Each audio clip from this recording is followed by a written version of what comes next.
हाँ तो जी नमस्कार। जैसा कि आपने थंबनेल देखा है, आज हम पढ़ने जा रहे हैं जियोग्राफी का फर्स्ट चैप्टर जिसका नाम है भारत संसाधन तथा उपयोग। तो आप अगर ये वीडियो पसंद आए तो इस वीडियो को लाइक एंड इस चैनल को सब्सक्राइब जरूर कर ले। चलिए स्टार्ट करते हैं। फर्स्ट बार देखिएगा, अब जो सब्जेक्ट पढ़ने जा रहा है उस सब्जेक्ट का नाम है भूगोल। क्या नाम है? भूगोल। उस चैप्टर का नाम क्या है, मतलब उस विषय का वीडियो पसंद आए तो इस वीडियो को लाइक एंड इस चैनल को सब्सक्राइब जरूर कर ले। स्टार्ट करते हैं। फर्स्ट बार देखिएगा, अब जो सब्जेक्ट पढ़ने जा रहा है उस सब्जेक्ट का नाम है भूगोल। क्या नाम है? भूगोल। उस चैप्टर का नाम क्या है, मतलब उस विषय का नाम है भूगोल। और चैप्टर जो पढ़ने जा रहा है उस चैप्टर 1 होने वाला है। क्या होने वाला है?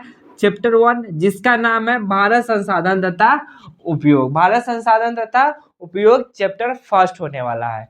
इस चैप्टर में आप पढ़ेंगे संसाधन क्या होता है, संसाधन के कितने प्रकार है, संसाधन के प्रकार को कितने भागों में बांटा गया है, संसाधन नियोजन से आप क्या समझते हैं, इन सारे बिंदुओं पर आप बात करने वाले हैं।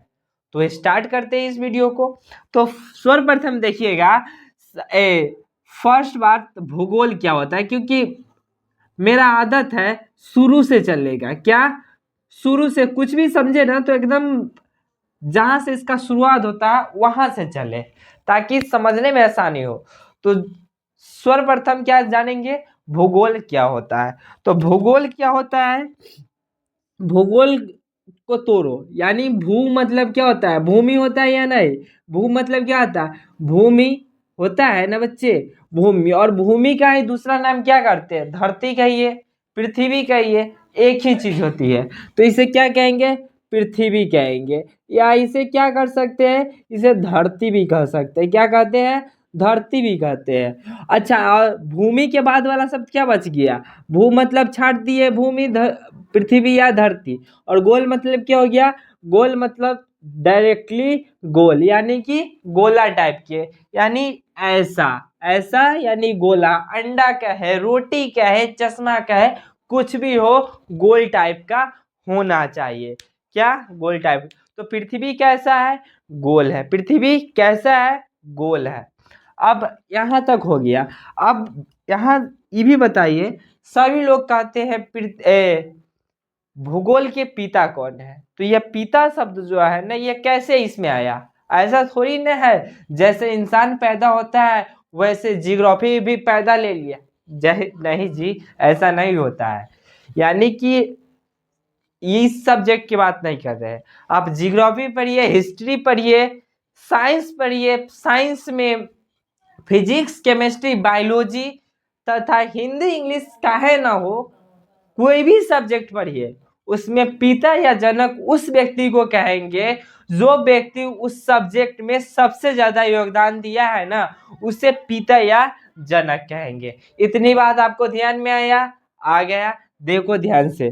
तो पिता या जनक किसे कहेंगे, जो व्यक्ति उस विषय में सबसे ज्यादा योगदान दिया है उसे हम पिता या जनक कहेंगे। तो जियोग्राफी में सबसे ज्यादा योगदान किन्होंने दिया है, सबसे ज्यादा योगदान दिया है जिन्हें हम पिता या क्या कहेंगे, पिता या जनक कहेंगे। तो उनका नाम है इरेटोस्थनीज। क्या नाम है बच्चे? इरेटोस्थनीज। क्या? इरेटो इरेटोस्थनीज, उनका नाम क्या था, इरेटोस्थनीज। इतना बात क्लियर हुआ? हो गया। अब मेन टॉपिक आपका स्टार्ट होता है, जो कि है संसाधन। क्या है? संसाधन। मैं पढ़ाऊंगा कम, सिखाऊंगा ज्यादा। इतना बात आप ध्यान करके रखिएगा। क्या है? संसाधन। क्या है? संसाधन। अब इतना बात बता दीजिए, हम संसाधन किसे कहेंगे।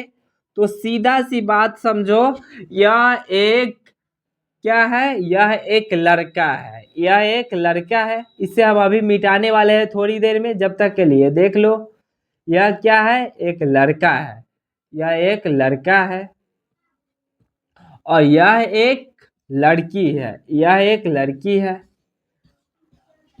यह एक लड़की है।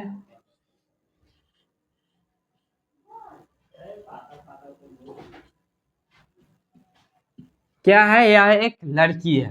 तो संसाधन हम किसे कहेंगे, इस बात पर हम समझेंगे। मान लेते हैं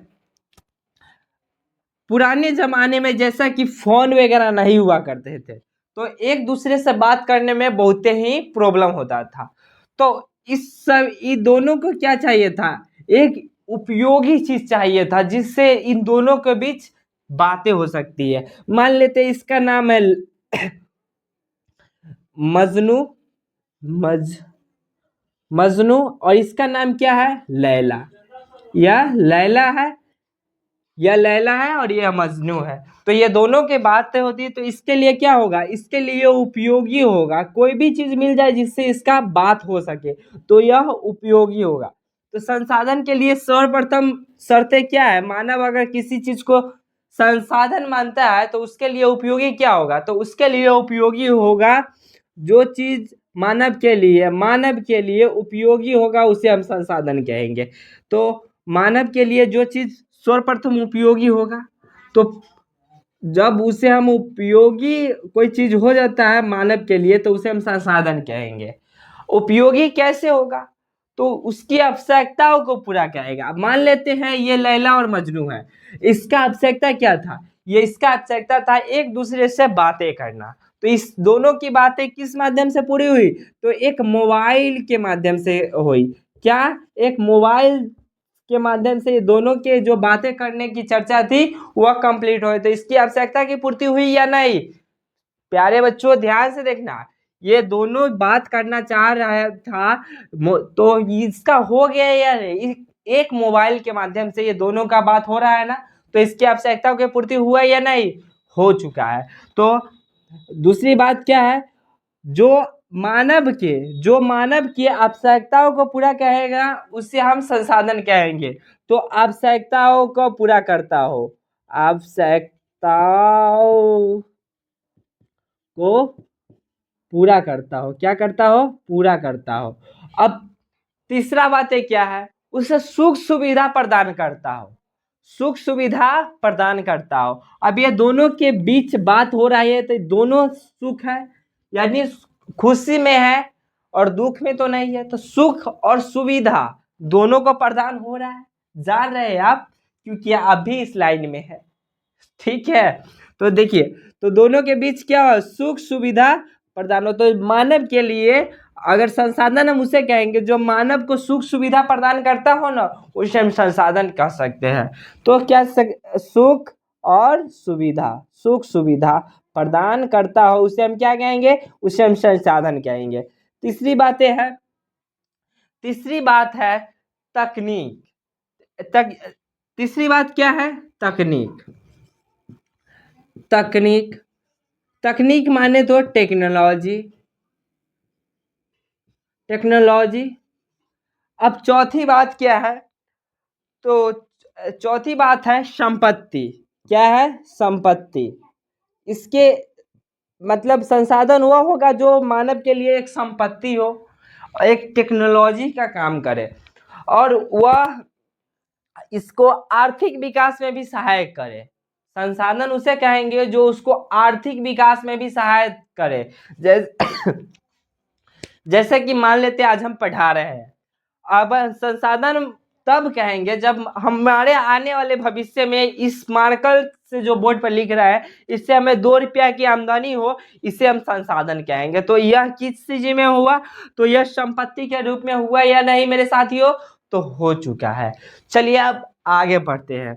तो ये संसाधन हम किससे कहेंगे, तो संसाधन हम उस चीज को कहेंगे जो मानव के लिए उपयोगी हो, उसके आवश्यकताओं को पूरा करता हो, उसे सुख सुविधा प्रदान करता हो तथा उसके लिए संपत्ति के रूप में स्थित हो, उसे हम क्या कहेंगे, उसे हम कहेंगे संसाधन है। समझे कि नहीं मेरे प्यारे साथियों, समझ गए, आगे बढ़िए। चलिए इसको हम मिटाते हैं, मिटाते नहीं है, इसके बारे में एक और चीज समझ लो। अब देखो, किसी विद्वान ने कहा था संसाधन होते नहीं बना करते। तो उससे पहले के बाद एक और जानो, मानव क्या है, तो मानव जो है ना, मानव स्वयं ही एक संसाधन है। क्या है, स्वयं ही स्वयं ही एक संसाधन है।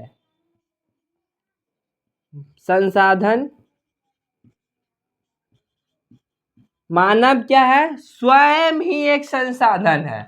और उसके बाद एक बहुत ही बड़े भूगोल शास्त्री ने कहा था, उस भूगोल शास्त्री का नाम क्या है? तो उस भूगोल शास्त्री का नाम है जिम्मरमैन।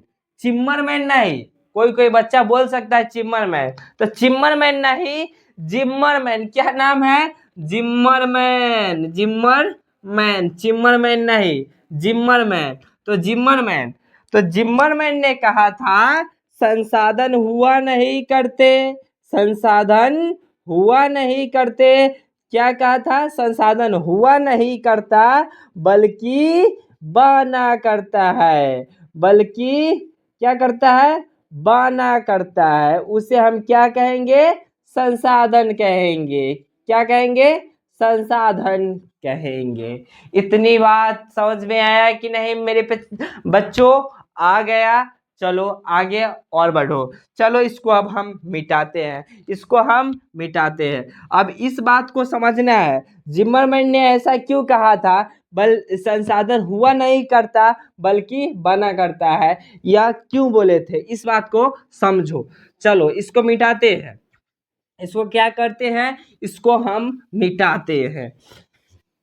देखो, मनुष्य है ना, मनुष्य जो है किसी भी प्राणी को, यानी मनुष्य जो है किसी भी चीज को बना डालता है, तो वह किस माध्यम से विकसित या बना डालता है? जिस माध्यम से जिम्मरमैन ने कहा था संसाधन हुआ नहीं करते, बना करते हैं।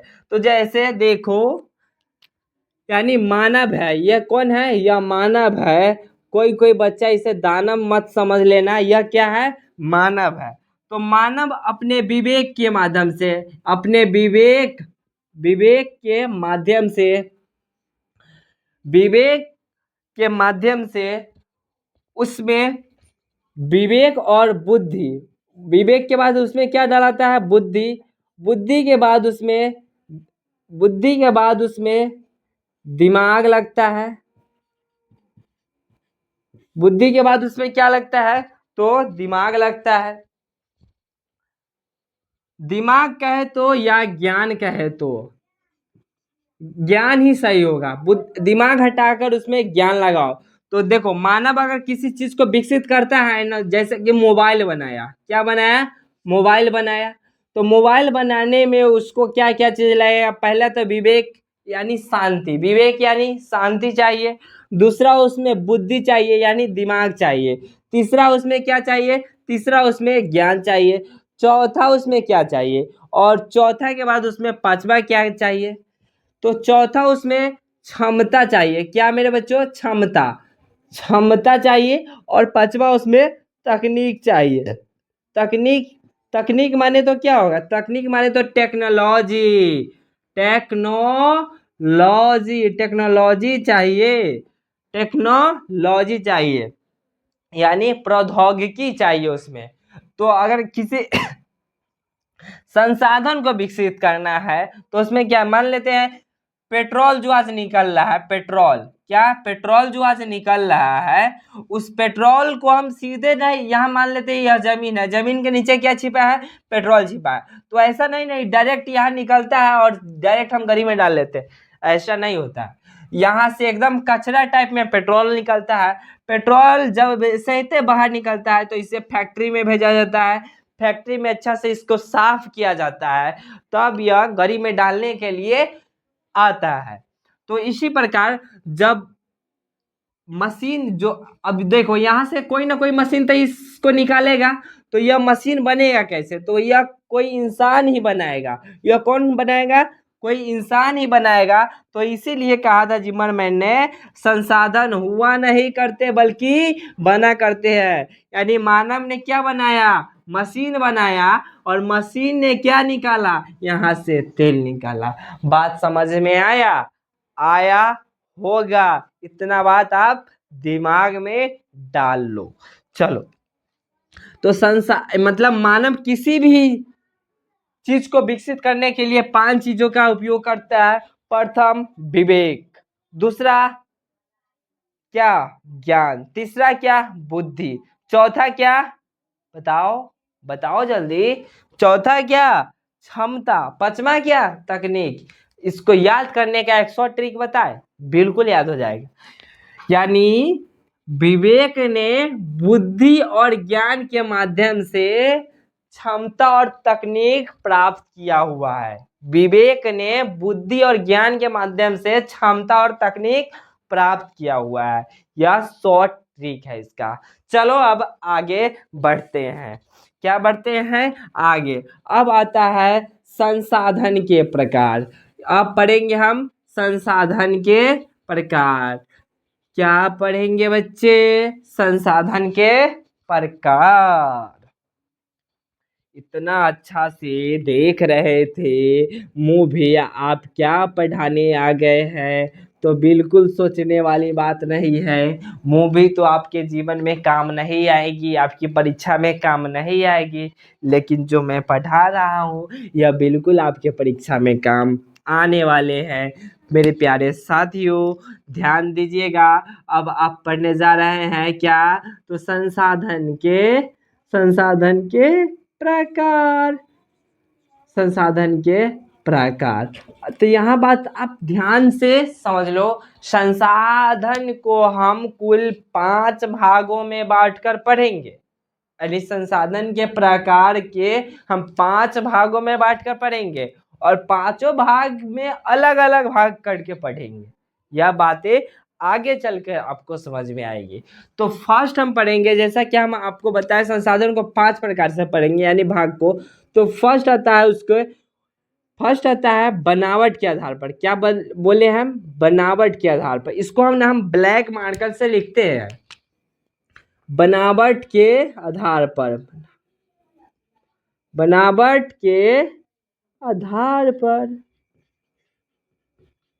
आधार पर 2 प्रकार से बांटा गया है।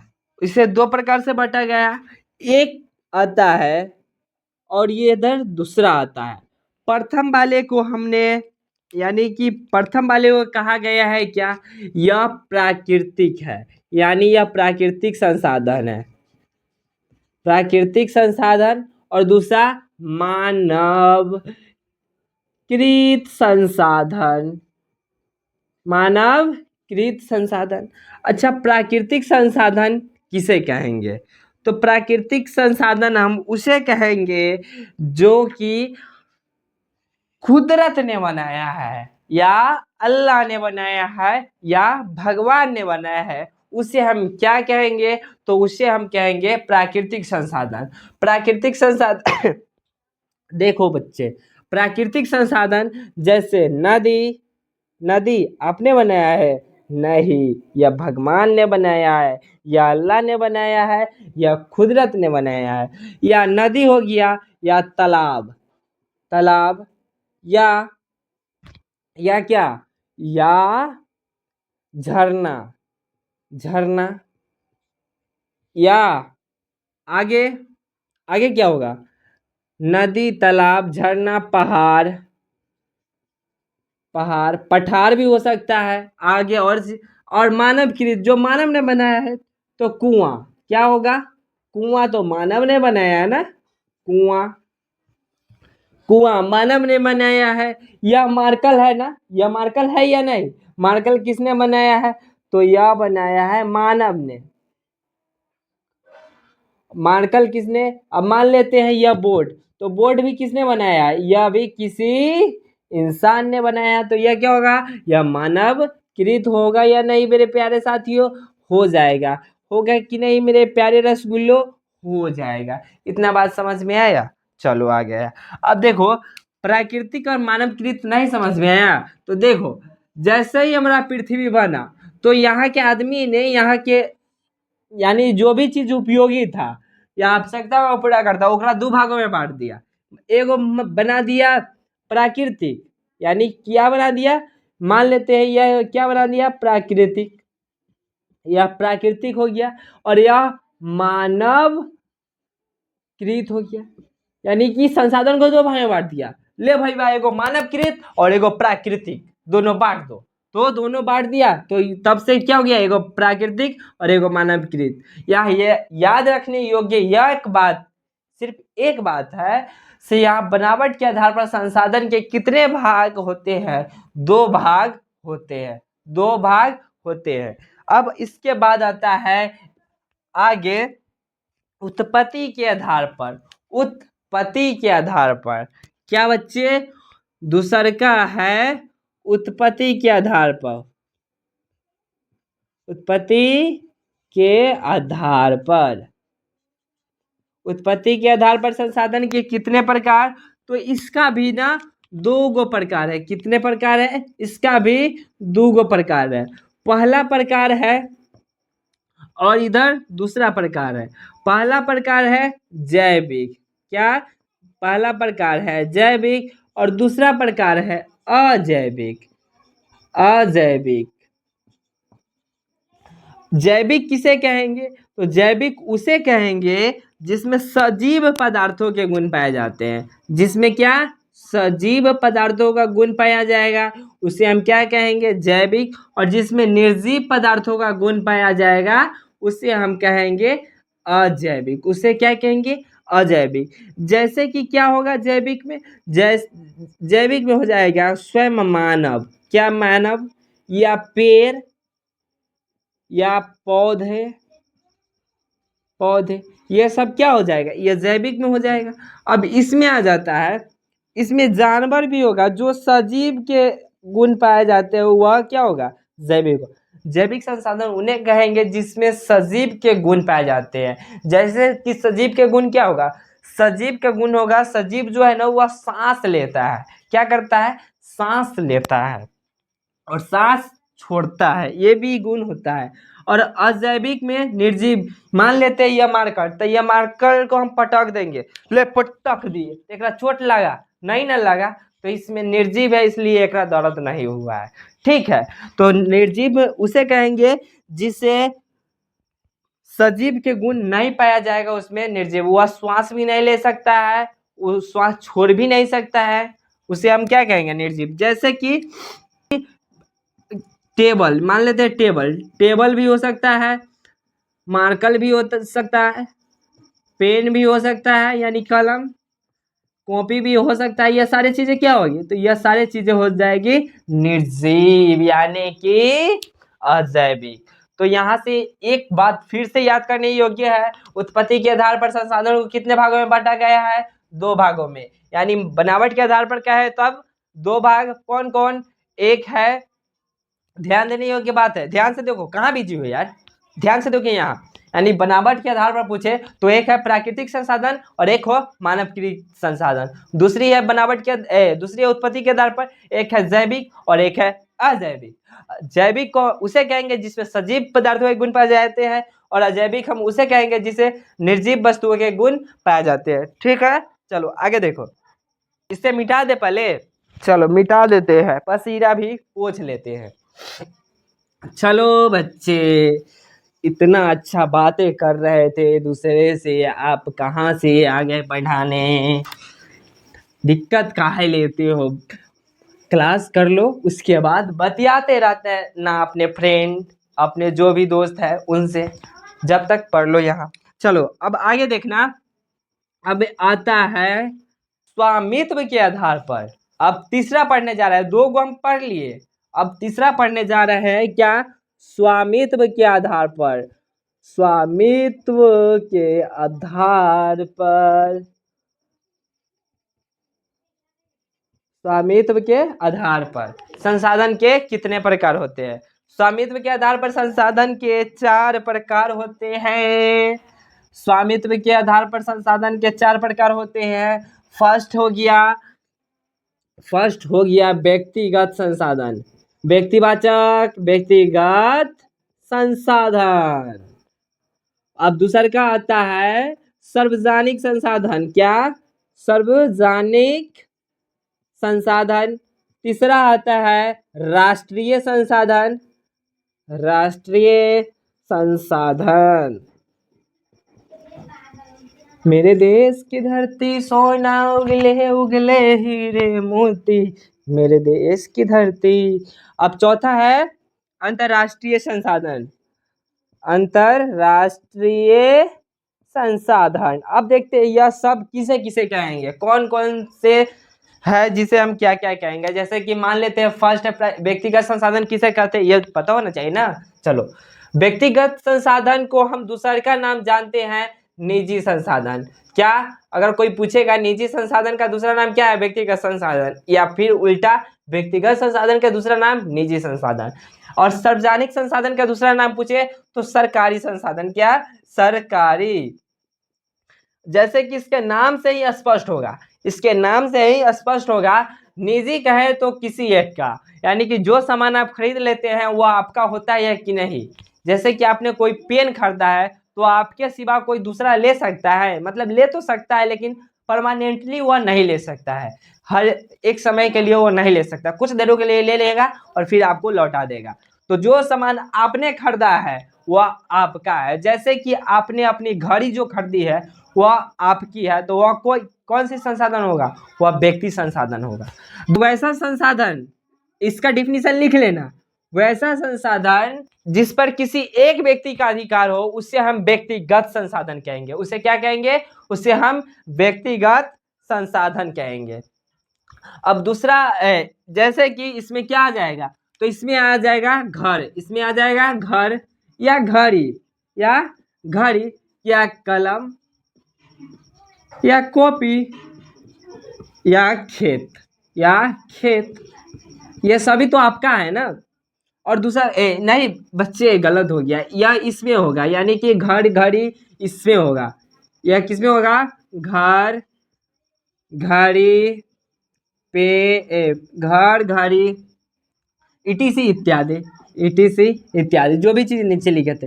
अब सार्वजनिक में, सार्वजनिक में क्या होगा, तो इसका डिफिनीशन लिखना मेरे प्यारे साथियों, वैसा संसाधन, क्या, वैसा संसाधन जिसमें किसी समाज के, किसी भी समाज के पूरे यानी सारे लोगों का अधिकार हो। मान लेते हैं यह एक समाज है, यह समाज में ABCDEFGHIJKLMN जितने भी व्यक्ति है सभी का अधिकार हो, सभी का अधिकार हो, उसे क्या कहेंगे, उसे कहेंगे सार्वजनिक संसाधन, जिसे सरकारी संसाधन भी कहते हैं। जैसे कि क्या होगा, जैसे कि मंदिर, जैसे कि क्या, मंदिर, मस्जिद, मस्जिद यानी मस्जिद, और दूसरा का शमशान घाट, शमशान घाट।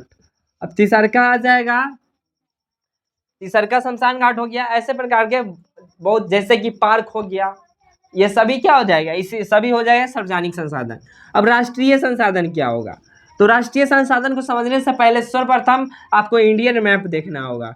आपको क्या देखना होगा मेरे प्यारे साथियों, आपको इंडियन मैप देखना होगा। इंडियन मैप देखेंगे कैसे, तो हम है ना सारे सुविधा को उपलब्ध करा देंगे एक ही बेर में, तो ध्यान दोगे, पूरा कंप्लीट हो जाएगा। चलो देखो, वैसा संसाधन जो देश के अंदर, यानी देश के अंदर, ध्यान दो, देश के अंदर, देश के अंदर मान लेते हैं झारखंड में कोयला निकला तो यह देश में सभी जगह बट रहा है या नहीं, बट रहा है ना।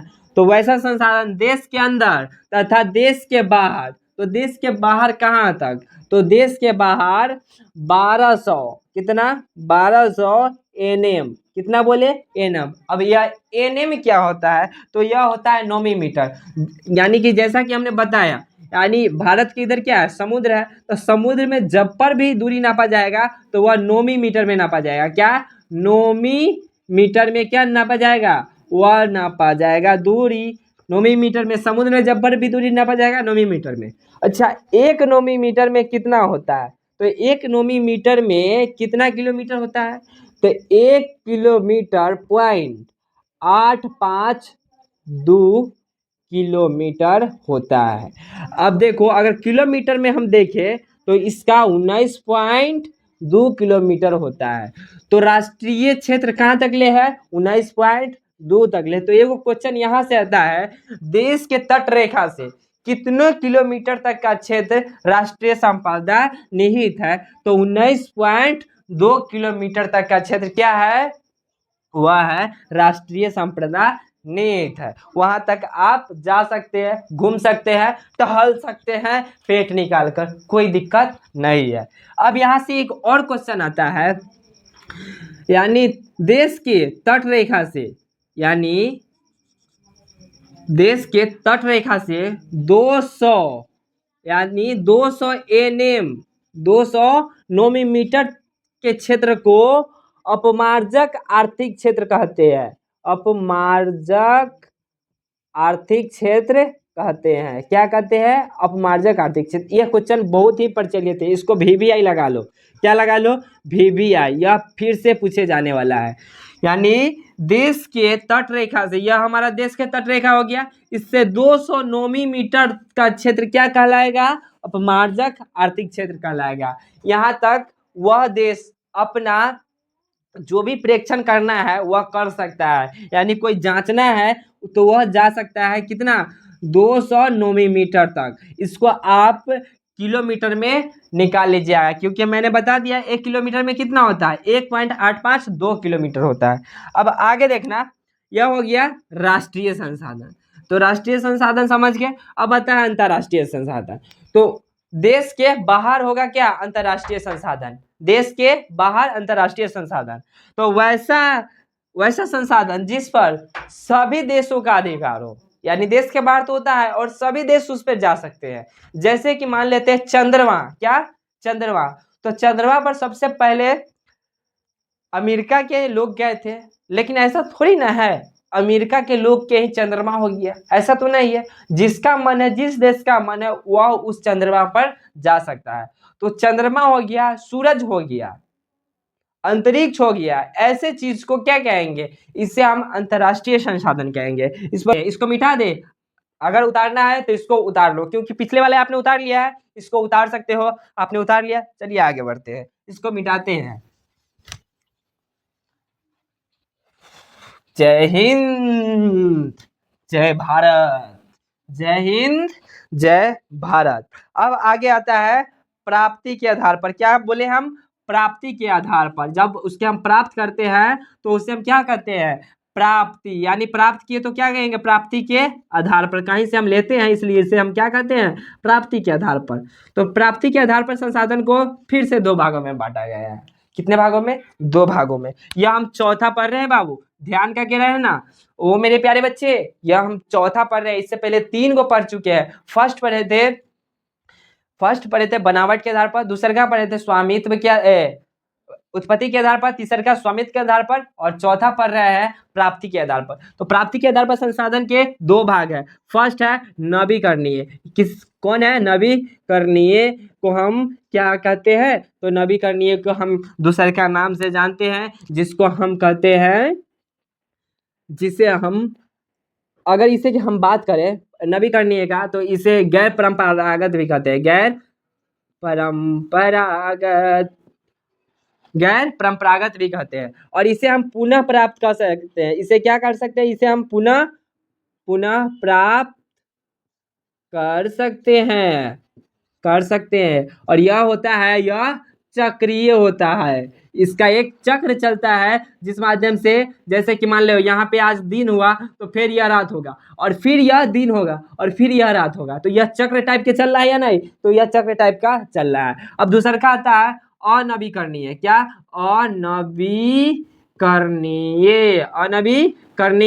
अनवीकरणीय का दूसरा नाम अचक्रीय का दूसरा नाम परंपरागत। यानी अब देखो, अनवीकरणीय किसे कहेंगे? जो कि अचक्रीय हो, इसमें कोई चक्र उक्र नहीं है। यानी ऐसा नहीं से आपको मिला तो आपको बेटा के मिलवे करेगा, ऐसा कोई बात नहीं है। हो सकता है वह पूरा आप ही खा जाए, या आपके बेटा ही आपको, वह पूरा आपके बेटा ही खा जाए तो आपको पोता को नहीं मिलेगा। तो ऐसे संसाधन का अनवीकरणीय। तो देखो, नवीकरणीय जो पुनः प्राप्त हो सकता है, जैसे कि सूर्य के किरण, यानी शॉर्ट में बोले तो क्या होगा? सूर्य के किरण या सौर्य ऊर्जा हो सकता है। सौर्य ऊर्जा एक ही रहने देते हैं। अब दूसरा इसमें क्या होगा? तो जिसे पुनः प्राप्त नहीं सकते, अगर एक बार यह खत्म हो गया तो किसी के बाप में दम नहीं है, दोबारा वो आ सकता है। जैसे कि खनिज पदार्थ, क्या खनिज पदार्थ, अगर यह एक बार खत्म हो गया तो यह नहीं आ सकता। खनिज पदार्थ में क्या होगा, कोयला होगा, कोयला, पेट्रोल, पेट्रोल, पेट्रोल तथा सोना चांदी, सोना चांदी ईटीसी, यानी कि यह एक बार समाप्त हो गया तो यह दूसर का आने वाला नहीं है। तो इसका चक्र नहीं है और इसका चक्र यह मिलेगा, यानी आपके पिताजी को मिला तो आपको मिलेगा, आपको मिला तो आपको बेटे के मिलेगा, आपके बेटे को मिलेगा तो उसके बेटे को मिलेगा, उसके बेटे को मिलेगा तो उसके बेटे को मिलेगा। यह जब तक मिलता रहेगा जब तक यह पृथ्वी है। इतना बात समझ में आया? आया तो चलिए आगे। और यहाँ फिर से ध्यान देने योग्य बात है, प्राप्ति के आधार पर संसाधन के दो प्रकार होते हैं। इसको मिटाए, चलिए मिटाइए और आगे बढ़िए। और एक बात यहाँ छूट रहा था, उसको देख लो। इसका ना सीमित भंडार है, यह सीमित है, इससे ज्यादा यह नहीं मिलेगा। यानी एक सीमित है, एक मतलब सीमा खींच दिया गया, वहीं तक यह सीमित है, वहीं तक मिलेगा, लेकिन इसका कोई संभावना नहीं कहाँ तक ले मिलेगा। तो यह क्या है, यह असीमित है, यह असीमित है। यानी कि नवीकरणीय असीमित है और अनवीकरणीय सीमित है। इतना बात समझ में आ गया? चलो बच्चे आगे बढ़ो, अब आगे जल्दी से बढ़ो, या लिखते रहना आप वीडियो स्लो मोशन करके। आगे देखो, अब आता है पांचवा और लास्ट है भंडार के आधार पर। भंडार के आधार पर संसाधन को कितने भागों में बांटा गया है? भंडार के आधार पर, भंडार के आधार पर संसाधन को कितने भागों में बांटा गया है? तो इसको भी 4 भागों में बांटा गया है। इसको भी कितने भागों में? 4 भागों में बांटा गया है। एक है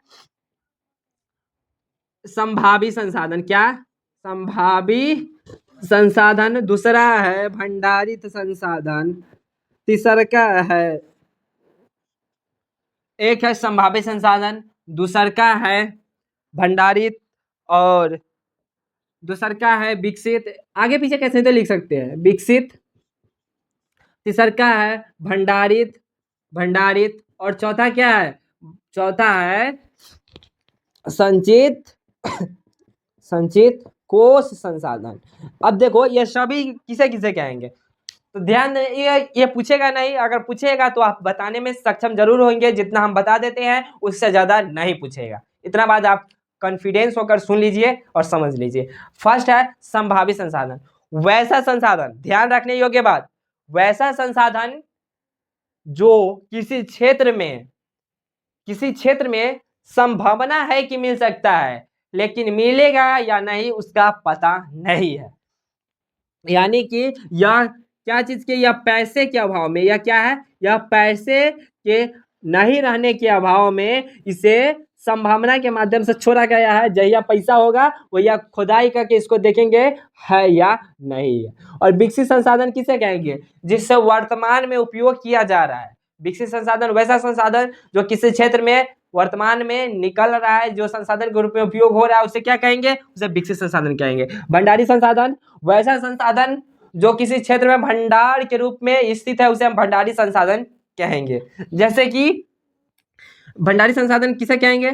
यानी कि यह टेक्नोलॉजी के अभाव में है, यानी टेक्नोलॉजी नहीं है इसलिए इसका खुदाई नहीं होगा। मान लेते हैं भंडारित है, अब कहियो पता चलेगा यह तो संसाधन है लेकिन यह खराब संसाधन है, इसमें गुण और मात्रा बहुत कम है, तो इसका कोई वैल्यू ना है। तो हो सकता है बहुत अच्छा गुण के भी हो, या हो सकता है एकदम घटिया गुण के भी हो, तो इसका भी संभावना नहीं है। तो ये किसके अभाव में? यह टेक्नोलॉजी के अभाव में पड़ा हुआ है। और संचित कोष वैसा संसाधन जो भविष्य के लिए संचित कर दिया गया हो, उसे हम क्या कहेंगे? उसे हम संचित कोष संसाधन कहेंगे। जैसे आपके पिताजी ने आपके नाम पर 1 लाख रुपया अगर बैंक में रख दिए होंगे, तो वह संचित कर दिए हैं आपके लिए 1 लाख रुपया, यानी फिक्स कर दिए हुए आपके भविष्य में वह काम आएगा। इतना बात आप समझ लिए? चलिए अब आगे पढ़िए।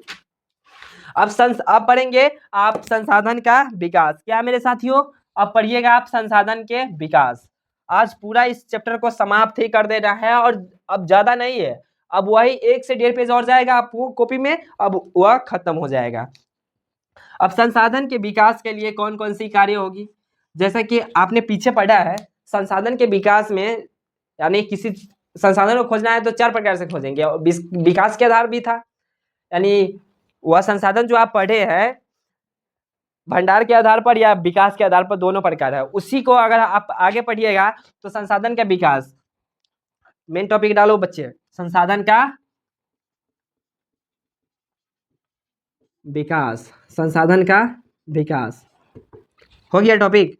चलो आगे देखो, संसाधन का विकास यानी संसाधन का विकास के लिए अब सम्मेलन होगा, यानी ऐसा नहीं से कोई देश बहुत ही संसाधन का उपयोग कर लेगा और कोई कम ही संसाधन का उपयोग करेगा। किसी के पास टेक्नोलॉजी विकसित है तो वह खुद ही विकसित रहेगा, ऐसा नहीं होगा, दूसरे के साथ भी बांटेगा। तो चलो, अब संसाधन के विकास के लिए फर्स्ट सम्मेलन कब हुआ था, यानी फर्स्ट सम्मेलन 1968 ईस्वी में हुआ था। यह हुआ था कहाँ, तो यह हुआ था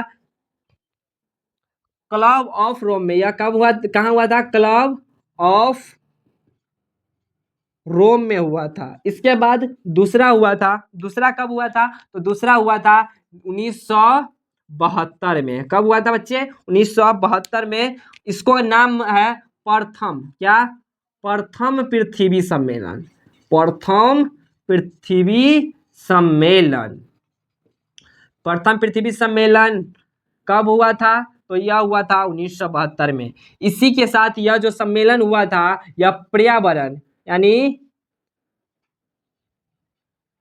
पर्यावरण को बचाने के लिए हुआ था। क्या, बचाने के लिए यह सम्मेलन हुआ था, पर्यावरण को बचाने के लिए यह सम्मेलन हुआ था। यह सम्मेलन का मेन डेट क्या था, तो 5 जून, क्या, 5 जून 1972।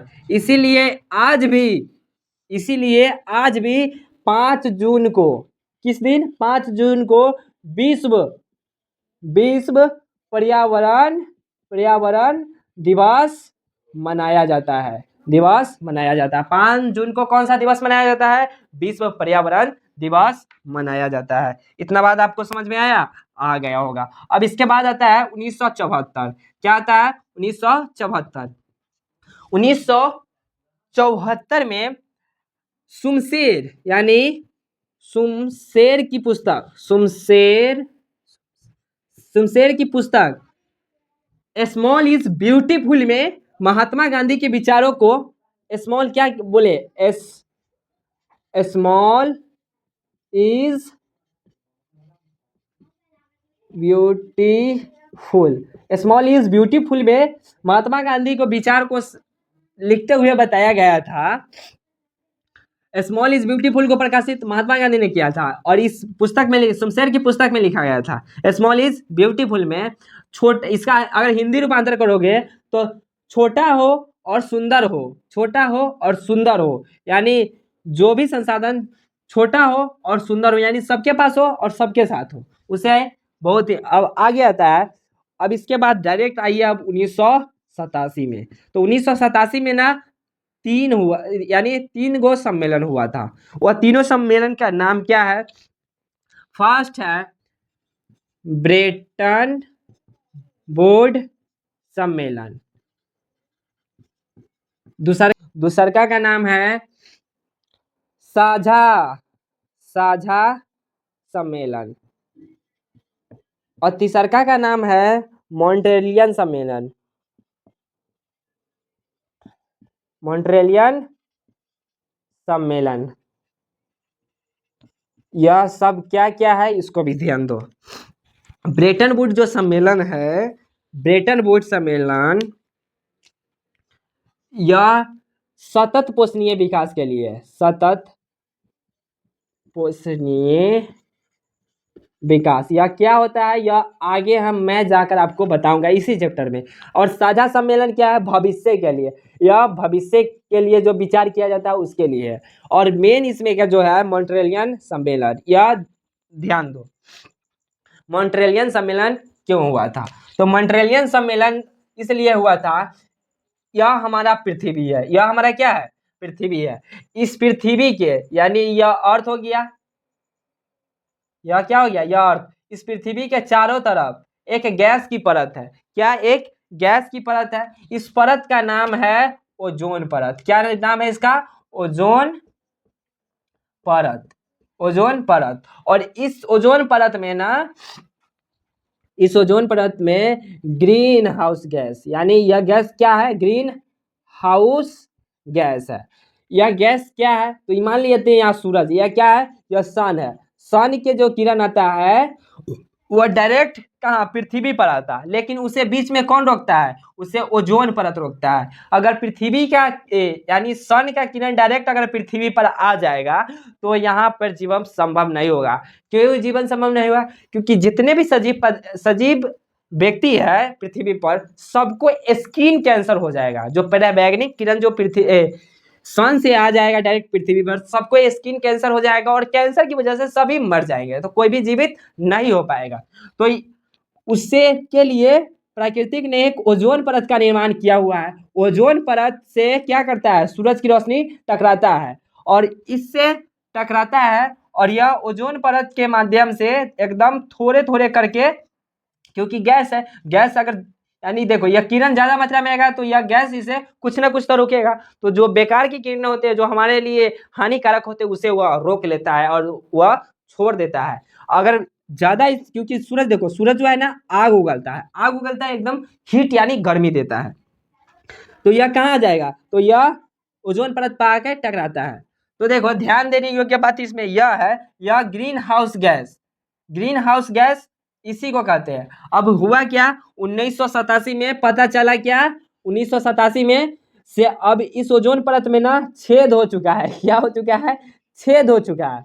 अब तो पूरा पृथ्वी के जितना देश होगा सबके झटका लगा।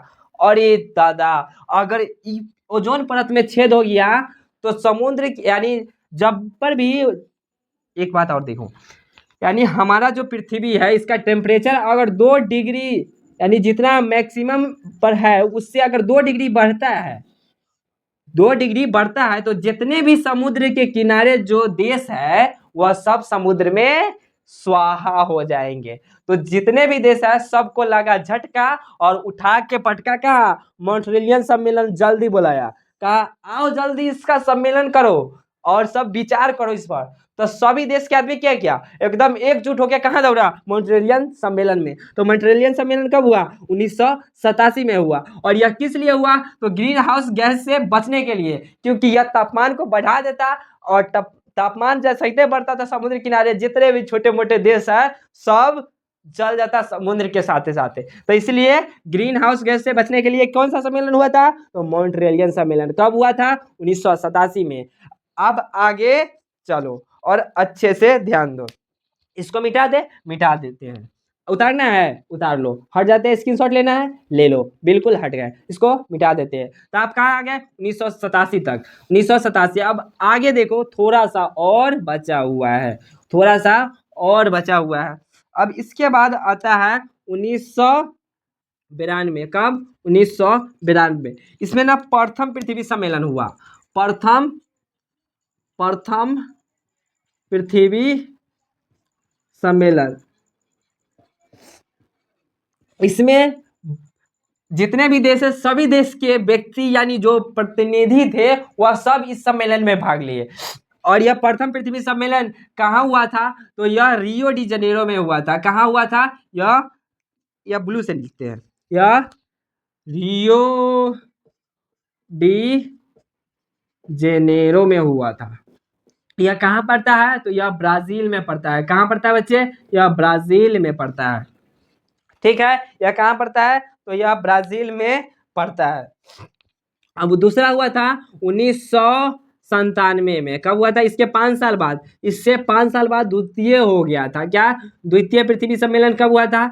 द्वितीय पृथ्वी सम्मेलन 1997 को हुआ था। यह कहाँ हुआ था? इस बात पर विचार करो, इस बात पर विचार। यह न्यूयॉर्क में हुआ था। यह कहाँ हुआ था? यह न्यूयॉर्क में हुआ था। यह न्यूयॉर्क में हुआ था। न्यूयॉर्क कहाँ पड़ता है? न्यूयॉर्क कहाँ पड़ता है? तो यह अमेरिका में पड़ता है। यह कहाँ पड़ता है? अमेरिका में पड़ता है। अब तीसरा का आता है। अच्छा एक बात, 1997 में एक और सम्मेलन हुआ था। इस सम्मेलन का नाम है क्योटो सम्मेलन। क्या नाम है? क्योटो सम्मेलन। क्योटो सम्मेलन कहाँ पड़ता है? तो यह जापान में पड़ता है। यह सम्मेलन क्यों हुआ था? तो यह सम्मेलन हुआ था ग्रीन हाउस गैस से बचने के लिए। यह कौन सी गैस से बचने के लिए? ग्रीन हाउस गैस से बचने के लिए। अब आता है इसके 5 साल बाद एक और सम्मेलन, जिसका नाम था तृतीय पृथ्वी सम्मेलन। क्या? तृतीय पृथ्वी सम्मेलन। तृतीय पृथ्वी सम्मेलन 2002 में। यह कहाँ हुआ था? तो यह जोहान्सबर्ग में हुआ था। जोहान्सबर्ग में हुआ था। यह कहाँ हुआ था? जोहान्सबर्ग में हुआ था। यहाँ तक क्लियर? क्लियर। आगे बढ़िए। अब 2 टॉपिक और है, इसके बाद आपका यह चैप्टर क्लोज। ओम नमः शिवाय हो जाएगा। चलिए अब आगे है। अब आगे देखिए, यानी संसाधन अब नियोजन पढ़ेंगे। अब यह टॉपिक संसाधन का विकास खत्म। अब आगे देखिए, अब आता है संसाधन का नियोजन। संसाधन नियोजन। संसाधन नियोजन यानी नियोजन मतलब क्या? इसको बांटना। यानी संसाधन को बांटने के, यानी कोई देश को मिला, बहुते मिला, और उसको बांटना तो पड़ेगा, क्योंकि वो रख के कौन सी करेगा? उसको पैसा भी कमाना है ना। तो देखो, जब संसाधन पता लगेगा तो उसके लिए क्या है, यानी मान लेते हैं कहीं पे संसाधन है, तो उसके लिए सब सर्वप्रथम है उसके खोजो का पता लगाओ, पता लगाना। दूसरी बात है उसके गुण और मात्रा को पता करना। गुण और मात्रा पता करना। अब तीसरा बात है उसके लिए क्या करना होगा? उसके लिए आपको योजना बनाना होगा बाबू। उसके लिए योजना बनाना होगा। उसके आगे क्या करना? योजना बनाने के बाद आपको करना क्या होगा? तो उसके लिए तकनीक विकसित करनी होगी। उसको निकालने के लिए क्या? तकनीक विकसित करनी होगी। अच्छा, तकनीक विकसित जब हो जाएगा तो उसे हम निकालेंगे कैसे? तकनीक यानी क्या होता है? टेक्नोलॉजी। तो उसको हम कुशल कारीगर खोजेंगे। उसके लिए क्या करेंगे? कुशल कारीगर। अब मान लेते हैं कोई लूना चलाता है। क्या? कोई लूना गाड़ी चलाता है, और उसको आप हायर भूसा के चाबी दे दीजिएगा तो वो एक बेर में उधिया जाएगा। वो क्या करेगा? लूना पर वो एकदम स्लेटर को चापले रहेगा, और हायर भूसा पर बैठेगा तो वो झाड़ेगा, और कहाँ जाएगा ओकर कोई गारंटी नहीं है। तो इसी प्रकार यानी तकनीक के साथ साथ उसके चलाने योग्य कौन होना चाहिए? कुशल कारीगर होगा। और कुशल कारीगर कहाँ से आएगा? तो इसके लिए आपको शिक्षा संस्थान जरूरी है, यानी शिक्षा पाना जरूरी है। अब इसके आगे आएगा एक टॉपिक, सतत पोषणीय विकास। जैसा कि मैंने आपको वादा किया था सतत पोषणीय विकास में आगे बताऊंगा, तो उसको आप तो आगे पढ़ना है आपको सतत पोषणीय विकास। ध्यान दीजिएगा, सतत पोषणीय विकास क्या है? सतत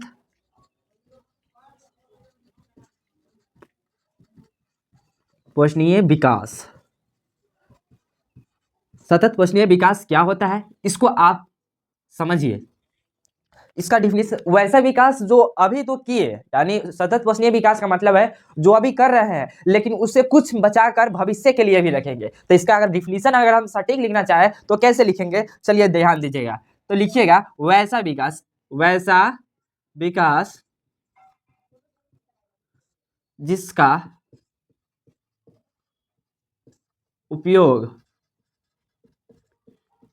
उपयोग भविष्य में आने वाली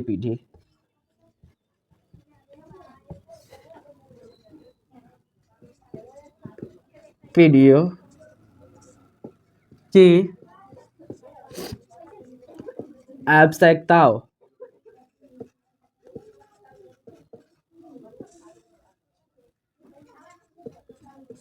को प्रभावित किए बिना वर्तमान समय की आवश्यकताओं को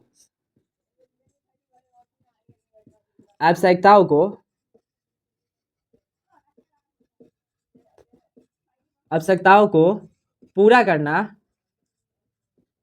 करना ही क्या कहलाता है? सतत पोषणीय विकास कहलाता है। अब यह क्लियर हो गया, और इसको आप लिख लेंगे अपने नोटबुक यानी अपने कॉपी में। अब एक लास्ट टॉपिक बचा हुआ है, जो कि है डाकुओं का अर्थव्यवस्था का संबंध किससे है? क्वेश्चन आता है डाकुओं की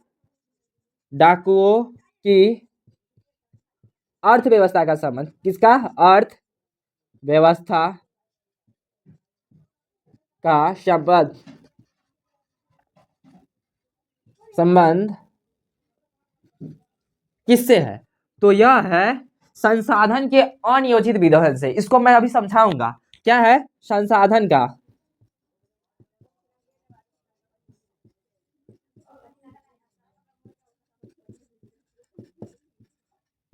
अनियोजित विदोहन। अच्छा, इससे डाकू का इस संसाधन का क्या मेल है? यह ऐसा क्वेश्चन हमको से क्यों पूछा है? सभी के मन में यह सवाल जरूर उठता होगा, तो उसको ध्यान दोगे। जैसे कि यहाँ पे डाकू है, मान लेते हैं डाकू खरूस सिंह। डाकू कौन है? खरूस सिंह। क्या नाम है? डाकू खरूस सिंह है ये। यह कहीं लूटपाट करने गया। कहाँ गया? यह लूटपाट करने गया। तो ऐसा कभी सुने हो? मान लेते हैं 1 लाख रुपया है, तो जब डाकू जब इसमें से पैसा चुराएगा तो 50,000 लेके भागेगा? ऐसा नहीं, इसमें से पूरा पैसा को ही ये लेकर फरार होगा। ये नहीं देखेगा से अभी कुछ हम लूट लेते हैं, आगे आने वाला पीढ़ी कुछ लूट के ले जाएगा, ऐसा वह नहीं सोचता है। वह डायरेक्टली पूरा ही लेकर चल जाता है। तो देखो, ये संसाधन का सही उपयोग हो पाएगा। मान लेते हैं इसी जगह पर आप होइएगा, तो आप अगर कोई संसाधन इस पेटी में मिला तो इस पेटी को ले लिए, तो इसका इस संसाधन का पूरा उपयोग हो पाया? नहीं हो पाया। इसी को बारे में समझाया गया है, सतत पोषणीय विकास, उसी से संबंधित डाकुओं की अर्थव्यवस्था का संबंध है। तो यह क्वेश्चन आएगा ऑब्जेक्टिव में, डाकुओं की अर्थव्यवस्था का संबंध किससे है? तो संसाधन के अनियोजित विदोहन से। आपका चैप्टर अब समाप्त होता है। इस चैनल को सब्सक्राइब जरूर करें और इस वीडियो को लाइक जरूर करें, और कमेंट में अपना जो थिंकिंग है वो आप बताकर जरूर जाए। जय हिंद, जय भारत। मिलते हैं अगली वीडियो में।